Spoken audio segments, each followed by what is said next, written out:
Shout out mga kaobra, nandito na naman tayo mga kaobra. Tinira naman natin yung butterfly na request ni ma'am. Kaya ngayon mga kaobra, inumpisahan na natin yan. Ito yung ginawa natin muna yung sa mga gilid, yung mga butas na yan. Kasi yan yung pinaka-importante. Kasi yan po ang nagbibigay ng detalyado sa ating butterfly. Kaya bigyan natin siya ng ganyan para pagdating ng kulay mamaya, hindi na tayo magkalisod-lisod mga kaobra. O, tignan nyo po. Tignan nyo po ang ating gagawin dyan. Yan yung mga diskarte bawat henna ko dyan, bawat panoorin nyo po mga kaobra.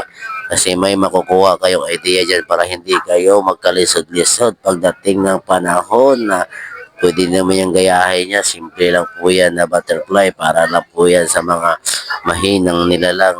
Katulad ko mga kaobra, yan po, tirahan na natin mga kaobra. Yan po mga diskarte, dali-dali lang tirahin, di ba? Hindi na yun magkalisod-lisod pa tayo mga kaobra. Tignan nyo po yung butterfly dyan mga kaobra, nilagyan ko na yan ng kanyang antena. Yan, napakaganda, tapos na po yan, pero lalagyan natin ng kulay para sabi ni ma'am, para achieve na pagkadating na yan. Tignan nyo po ang ating butterfly na parong-paro. May kulay na po yan. Nilagyan natin ng kulay pula. Tignan nyo po ng maayos paano pagkakulay na yan. Yan po ang diskarte natin sa pagkagawa ng butterfly para madali lang. Lalo paspasan na yung mga tirada. Gawin natin yung mga diskarteng madali na dyan. Yan po ang ating butterfly na kulay paru-paro na may kulay red po. Yan po ang ating mga diskarte. Lalagyan po din natin ng kulay yellow, orange. Yan para maglabas ang mga kulay talaga.